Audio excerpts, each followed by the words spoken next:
Bulls get some black magic together as they take on the Denver Nuggets, a team that's elite both offensively and defensively, one of the best teams in the NBA. We're going to talk about it all and more right after this.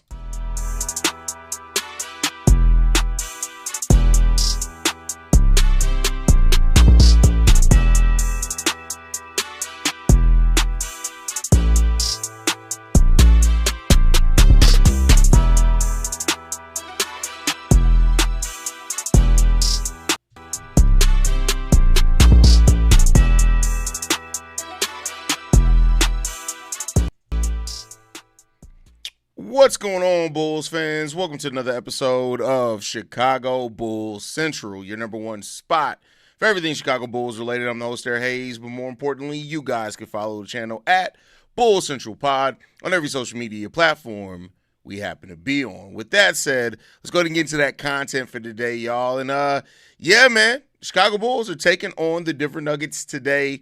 This could be an absolute massacre. I want to be clear here. This could get so ugly today that it will make people forget that why they were ever Chicago Bulls fans. That's how bad it could be, right? Trey Jones is out today. I would assume he will be playing on a minutes restriction because of a hamstring soreness. But Bulls are gonna have to lock in and be ready for today, man, because this is about to be not only a test. The Bulls are about to have to put in some work, y'all. Some serious work is what the Bulls are going to have to put in if they're going to want a chance to win this game. And it comes down to the Bulls are going to have to execute, man. The Bulls haven't done the best job of execution in a lot of these games. They haven't kept up the same energy in each one of these games. And that's really what's kind of bit the Bulls in the ass at times. They're going to have to keep up the same energy tenfold today and be ready to go. If they don't, it's about to be a very, very ugly game. Very ugly game. But the thing is, and I'll say this, I've learned to never count out the Bulls, just like any team in the NBA, right? Think about this. As you've been a Bulls fan, how many times have the Bulls lost games to bad teams and then turn around and beat teams that people thought they had no business winning, right? So, of course, never count the team out because you just never know what's going to happen. But it could be very ugly. It could be a very ugly night tonight, especially with no Kobe White, no Trey Jones today. That's some really important firepower. I had initially thought that, maybe they let Trey Jones sit out when Kobe came back so that he could be ready to go for Denver, but that's not even the case. He's not going to be a go for tonight either. So Bulls are going to have to lock in on this one, man. They are going to have to lock in on this one if they want to win. And we'll see if they can do it today. And that's just really what it comes down to.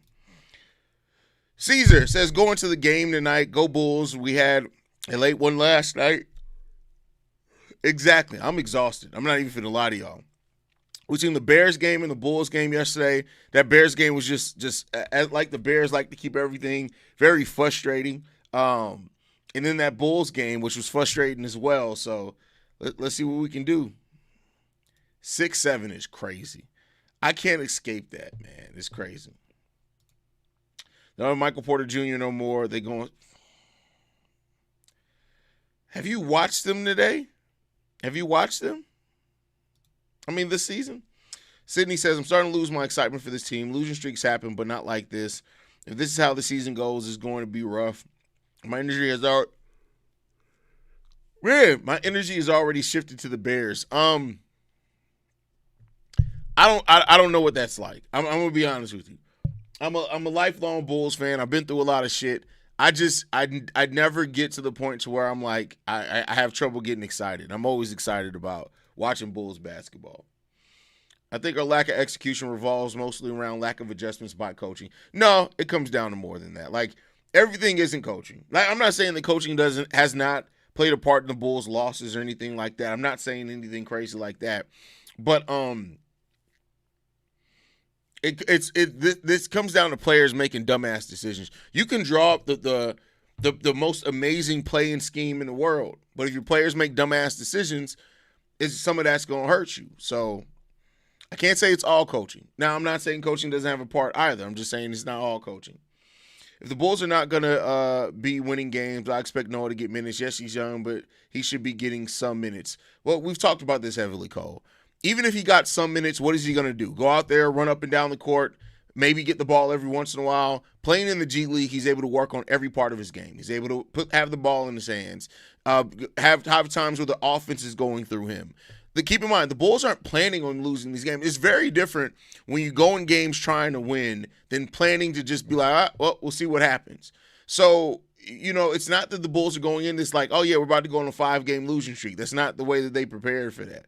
If we knew we were going to be a losing team and be a team that wasn't necessarily trying to win and be in every game, they probably would play Noah, but that's not where it is. Daniel Berry Sports Highlights. What's going on, Daniel? Glad to have you in the building. Playing Noah. Hey, listen. Hey, by the way, Vaughn is going to be my co-host this year on the members only episodes. We got to get that started because we're now almost 3 weeks into the season. We got to get that started. So be on the lookout for me and Vaughn to get that together here soon. I was in Minnesota yesterday for the game. Great energy from Bears fans. Let's see Bulls energy tonight. Let's see if they can get it. We'll see. No Michael Porter Jr., but they got Cam Johnson, Bruce Brown, and Tim Hardaway. Hey, Cam Johnson playing like ass, though. He's been shooting the ball like complete butt cheeks. Like nobody on this live stream is checked into an NBA game, and we almost are shooting the same percentages from the field as Cam Johnson. Now, I did not expect that, and hopefully he's able to get it together. But Cam has been trash this season when he's played. Trash.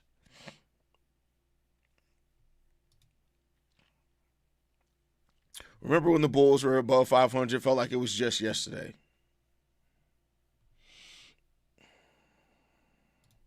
Yeah, I watched them. Cam Johnson's supposed to be their savior. No, what?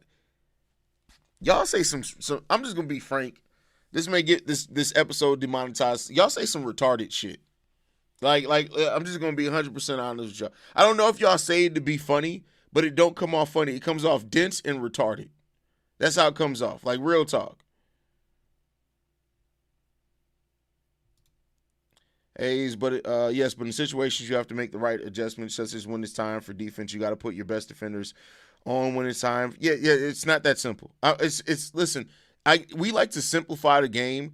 You got to keep in mind, you can't call a timeout. This ain't football where you have different sides of the ball. So, you got to ebb and flow the game and also think about what you need to also get the lead. So, you have to have a mix of both out there. And even then, like I said, it still doesn't overtake stupid decisions. You're probably right. It's just like the idea of him building chemistry with Giddey and getting to see his weaknesses that you maybe can't see in the G League. Yeah, but you're not going to see a lot of that if he's only playing 8 minutes anyway. You're seeing that in practice. You're seeing you're not going to see a lot of that. If he's playing garbage minutes, which he would, you're not going to see a lot of that.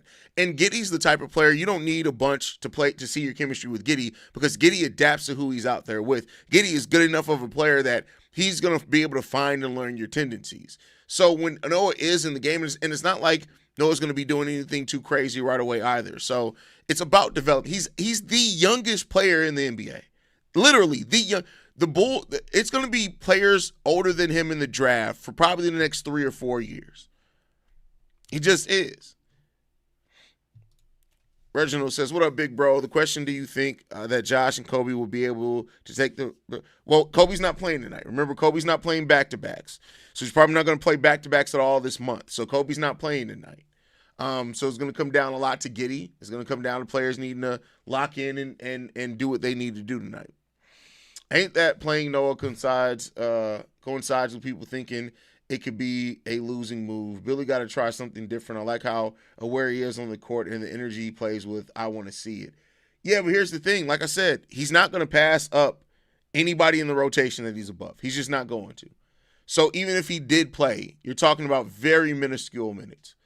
This isn't a conversation about if he was going to get legitimate minutes, you play him in the NBA. But when you're that young and that raw, it's about reps. So, take the losing or winning out of it. Let's just talk about the actual rotation. That he's not passing up Jalen Smith in the rotation. He's not passing up Patrick Williams in the rotation. He's not passing up, definitely not passing up Ayo Dosunmu or any of those guys in the rotation. So, you're looking at him at most replacing Julian Phillips and Dalen Terry in the rotation, which if you go and look at it, other than Julian Phillips going on the scoring run that he went on in yesterday's game, those guys combined for less than 2 shot attempts per game. So It's not as simple. Like I said, if it was the simple, you either play at the NBA or you play at the G League, then yeah, if you're going to get actual legitimate minutes, those NBA minutes are going to be more. But if we're talking about garbage time minutes versus actually being able to work on and refine your game and having a development plan and being able to work on every aspect of your game, there's more value in that in the G League. Noah Essengay coming into the game for 5.5 to 8 minutes to run up and down the court, play some energy time, maybe catch a lob from Josh Giddey or Kobe White every other game is not greater than him getting an opportunity to take three-pointers, getting an opportunity to bring the ball up, getting an opportunity for, a whole quarter to be about, hey, let's feed Noah, let's play off Noah, let's see what he's going to do. It's not the same as that.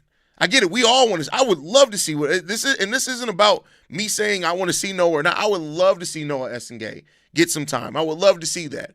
But outside of my own desire to see what Noah can turn into, I just got to be realistic about where his spot in this rotation is going to be.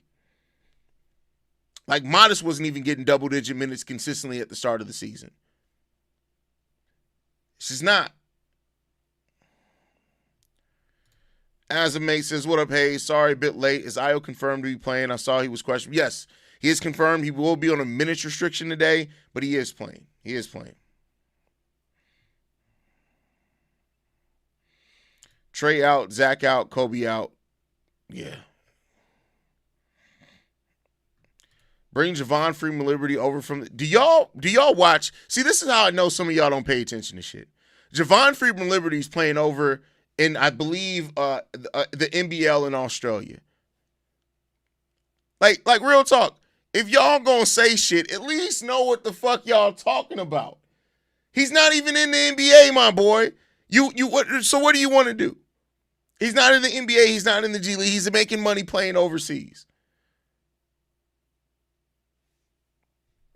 Man, some of y'all, bro, y'all got to touch some grass every once in a while. Go out and touch a couple of ounces of coochie just once in a while. What's going on, Auntie? Glad to have you in the building, Auntie. Good point, Haize. He would probably look more like Terry than anything. Got to be patient. It is tough, and it is frustrating, right? Because I do think Noah Essengay, his energy would definitely help. I definitely think that, but it is what it is. He would 100% pass up Carter. I don't even know if that's true, to be honest with you, bro. I don't even know if that's true. I haven't tuned in a minute. What's your analysis on Okoro thus far? Not as a means of Noah passing him up, just curious. I mean, Okoro's been solid at what we need him to do. I actually looked at some more advanced, like, on-ball defensive stats. He's been really, really good. Like, on-ball, he's technically, I think, hold on, I don't want to gas y'all. And this is going to be part of the content I was going to do over the weekend. See, I'll be planning ahead. So as it stands right now, Isaac Okoro is holding players that he defends to 3.5% worse than their field goal shooting percentage. But like, his on-ball numbers are really solid. Where he's not been great at is like rebounding, shooting, which we didn't necessarily bring him in here to be a big-time shooter. Those type of things. Like, his defensive rebounding numbers are trash. His offensive rebounding numbers are trash. He doesn't get in the passing lanes as much. I would like a player that is a defensive-focused player. But I think he's been okay. But he's not been, I'll say this, he's been okay, and I can understand until you get to see him a little bit more out there with Kobe White. Once Kobe White gets back in the starting lineup, I can completely understand them saying, let's hold off and wait to evaluate him fully once Kobe's back. But Okoro has not played in a way to where I feel like you can't eventually move on from him as a starter. And I mean this season, right? And we'll see. I know you said playing Noah is not going to happen this year. Hold on. Let me be clear here. I don't know if I'm saying right now, right? I'll say this. If Noah Essengay puts together a month of just killing it in the G League, where we're talking about putting up 20 and 10 and on high efficiency, I could see them then saying, all right, bet. He's ready for those 5 or 8 minutes off the bench. But so that's just, I just wanted to clarify that. But let me read the rest of your comment. No, it's not going to play this year, but it's mind boggling. Mind boggling. They're bottling up your mind, bro. Not bottling. When he is the only first round player in the draft that has not played yet, besides two others, and those two are injured. Yeah, but he's the young. It's a little bit different when you're literally the youngest player in the NBA. I just view it a little. I get it, and I'm not saying that your frustration is misplaced or anything like that. I get why you're frustrated, but when you're the youngest, not one of the absolute youngest player in the NBA, I kind of understand it a little bit more.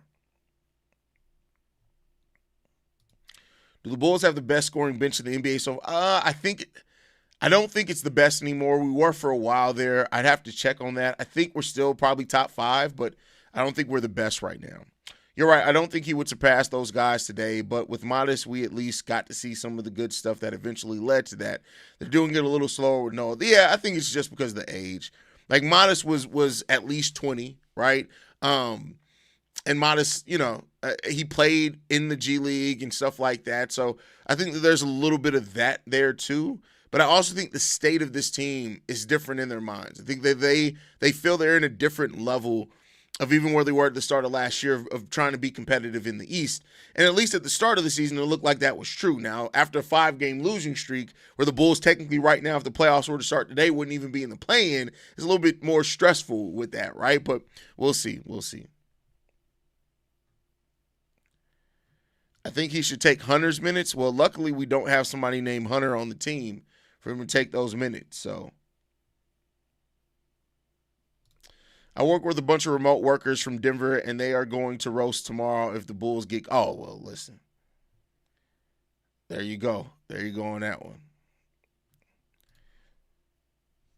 Haize, fans are so wishy-washy. One minute they will say trade Vooch, but then say draft a player like Derek Queen who plays exactly like him, and we just need a rent protector. A rent protector.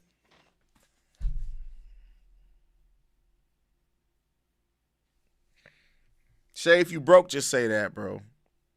Just say you broke, Shay. You need a rent protector? You need a rent protector. Protect that rent, my boy. Protect that rent. That's crazy, bro. That's crazy. Shay about to be out here selling feet pics to be able to make his rent. That's wild. That's wild, bro. That's crazy. Woo. Denver 99% for a win. Chicago will have a chance only if Denver don't look serious at this game. Denver, different level team. Yeah, but let's not act like we don't see teams. Like, we see good teams lose to bad teams all the time. And it's not always because of lack of trying. Sometimes, like, it's any given day, depending on how things works. But, yeah. I think he's second behind Flag, right? Yeah, I think so. I think so. Cooper Flag, the youngest. No, I think Noah Essengate is younger than Cooper Flag. Let's see. Let's see.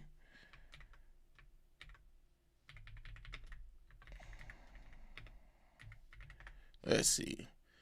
So Cooper Flag turns 19 in a month. Let's see Noah Essengate.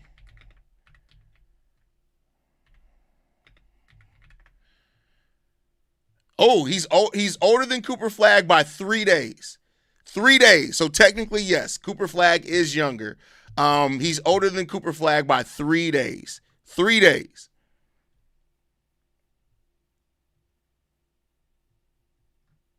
$18, I can't even have a drink with you for 3 years. Well, that's if you live in America. Like if you live in overseas, like he's probably been drinking since he was 15.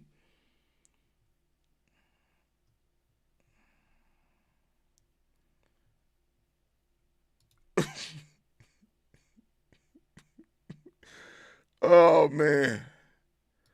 Every channel needs a guy like listen, Shay's the most unintentionally funny motherfucker I know, bro. That man said rent protector, bro. That's crazy, bro. That's wild, bro. No, it looks like Noah's older by 3 days. Cooper Flag's birthday is December 21st, and Noah Esgate's birthday is December 18th. So 3 days. 3 days Cooper's older than him. Hey, nigga, you know I'm trying to say something. How am I messing around, nigga, and you can't spell rim? It's a whole extra letter in that motherfucker. How am I the one that's messing around? You the motherfucker that can't spell, but I'm messing around because I call out the fact that you can't spell? That's crazy, man. The gaslighting is real. How am I the one that's messing around, bro? That's wild, bro. That's wild projection. It's wildly rude. That's crazy. That's crazy. But Flag was number one pick with a clear space for a role. Noah has some competition. Exactly. There's a big difference there. Noah ain't playing until he's 19. 1 month left. Giddy double-double tonight and modest 2 or more threes. Cash it. Haize best in the game. Do your thing, little big bro. Also, Haize like feet. That's crazy. First of all, if y'all don't know, that's JB. That's my best friend. That's my brother.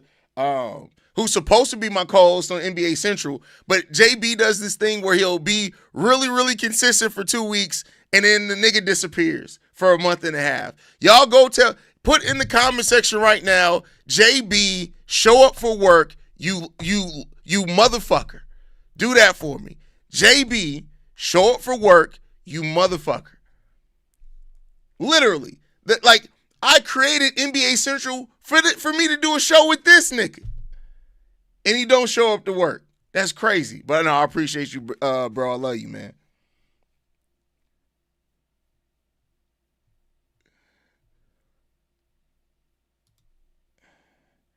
Fuck Nico for Derek Queen and Thomas Sorber were right there for the. Okay, get over it. They didn't draft him. Like, get over it. Like, I don't get why people keep bitching about something that's over and done with. It's done. They didn't draft him. That doesn't mean that Noah can't be the better player in the long run. Everything ain't about the right now. I say this all the time. As fans, we get to live just in the right now. As front offices, they got to think more than just about the right now. Hey, listen, everybody in the world should know that I'm a motherfucker that love pretty feet. That's just a thing. Like, I ain't nothing to deny there. Now, listen. That does not mean don't send me no shit unsolicited. That's not we not there. Don't do that. Don't do that because y'all gonna get cut and get me in trouble. Don't do that. JB just came in here and just did shit that he didn't need to do. That's crazy. JB, show up to work, you motherfucker. Exactly. Show up to work, you motherfucker. That's all I got to say about JB showing up, talking some shit, and getting the hell out of here. I'm still mad we have Vooch. He didn't put no effort in the last game. You can't say a player that scored 20 and 13 didn't put in no effort. He got cooked his ass off on defense, but you can't say he didn't put in no effort. I just wonder, will Chicago Bulls ever win a championship again? I mean, listen, in all the realities and all the possibilities and all the futures, I'm sure there's one that has that where the Bulls win a title. It's just, we'll see. I know people like to hate on Vooch, but his ball movement and shooting, though streaky, is huge for offense. Well, Cole, I don't know if you saw the daily episode today that I post every morning. I actually did a deep dive into that. And Vooch is not the passer that he once was. He's not the self-creator, and he's not the shooter that he was. Almost 90% of his shots are created by Josh Giddey and the other point guards. So Vooch, even though his stats have stayed the same for like the last 5 years, the way he gets those has dramatically changed, and he has gone from a player that could self-create to almost a player that does no self-creation at all. And it's a little concerning. It's a little concerning there. Paramount says, what up from Germany? It's like 3 a.m. Didn't you live? Yes, I lived in Mannheim, Germany for about half my childhood because we did 2 tours in Germany. One when I was, we technically did almost 4 tours in Germany. So we did one when I was young, like when I was 6 months old until I was like 3.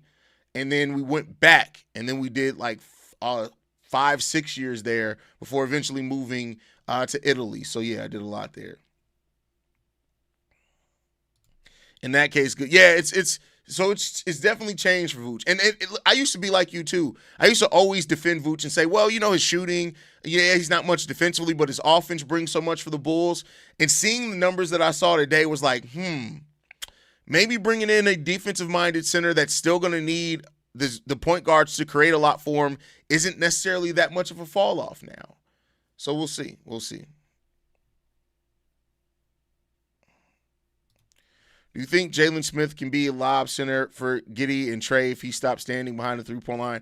No, because usually players don't change who they are all of a sudden. So I'm not going to try to say that he's going to magically change to somebody that he's never been and doesn't seem like he wants to be either.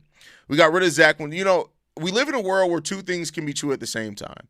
And I hate when people try to use one thing to then act like another thing is all of a sudden not true because of that. So no, Zach LaVine was definitely a problem. Vooch is also a problem. You can have multiple problems with a franchise. It's not one or the other. Hopefully Vooch has a game against Jokic. The ad trade value rumors can F off, but if Dallas blow it up, give me Gaff, Lively, or the two-way player Musa. Scott. I appreciate you for attempting to use punctuation somewhere in there, but yeah, bro. I listen. Here's what I'm going to need you to do. I'm going to need you to stop. I'm just going to need you to stop. Just stop. Just it's okay. It's not your day. You're not that guy. You're not that guy. What do you think about the debate of trading off the shooting and high post passing of Vooch for more shot blocking lob threat? I feel like people got to understand the offensive scheme just changes. Yeah, I mean, the offensive scheme does change, but I think this, right? We have enough passing on this team to where I think we'll be okay. I think we have enough passing. If the big man is mobile, I think that's what it is. Are they constantly moving without the ball? If they can do that, I think we'll be okay. As far as the shooting aspect, we got, I think 5 players shooting 40% from three. I think we could be okay with Kobe coming back. I think we can be okay. It would be a scheme change that would be involved, but I think we can do it. I'm calling now Cam Johnson going to be on fire tonight. And I don't think Cam Johnson's playing today. I don't think he's playing today. I could be wrong on that. Hold on, let me check.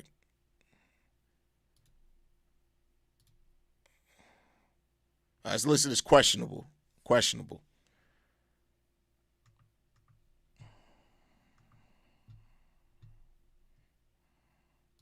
If the Bulls get the Portland pick at 15, would you trade it for a vet? Ooh, if so you're asking if they don't trade it this season, you mean in the offseason, after already knowing where it's going to be? I tell you what, in this draft, it'll be very difficult. If I know for a fact it's going to be 15 right outside the lottery, it'll be difficult for me to trade that pick. Very difficult for me to trade the pick.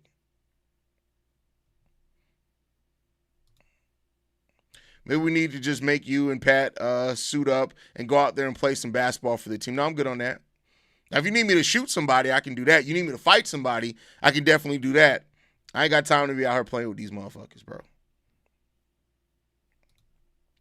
We've got a good center in Ulbrich, improving with every game. I like to see what he's like in the NBA. Y'all have to realize that G League stats are not NBA stats. You got to realize that the size is a lot different. The physicality is a lot different from the G League to the NBA. I'm not saying that Ulbrich can't be a solid, maybe rotational piece right now, but it's not as simple as he's productive in the G League. That means he's going to be productive in the NBA. Exactly, Brazil. This draft has good prospects up until about 20. Yeah. So we have the Portland pick until the 2028 draft. And with the way that Portland is progressing, now it looks like it's pretty safe to say that we're going to get that pick by then. It's 2025. Next year's the 2026 draft. So we technically have 3 more drafts where that pick can convey. And I tell you what, Portland looks like a team that's probably going to make the playoffs within the next 3 years.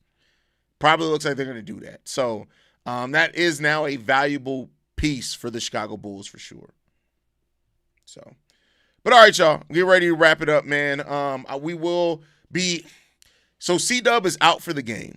So I'm going to try to live call the game at least the first half. I don't know if I'll be live for the entirety of the game. I'm not even going to lie to y'all with that. Doing a live call solo, I don't know how C-Dub does it. I'm not as talkative as C-Dub either, but we will at least be live for the start of the game. We'll see how long we stay live. But I'll still have the post-game show and all that going on as well. But Thank you guys for tuning in. Make sure you guys are following us at Bull Central Pod.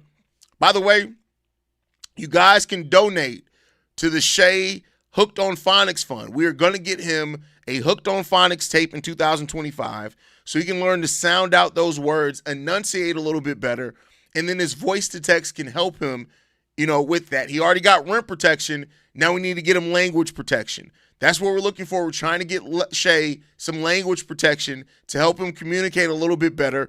So with every donation, 15 cents of your donation goes to getting Shay a language protector. We're going to get him some Hooked on Phonics, maybe even get him a little bit of a tutor, all that type of stuff, help get him together. That's what we're going to do. Love you guys. Go Bulls. See Reds, y'all. See you at the game, y'all. Peace. This has been a presentation of the Break Media.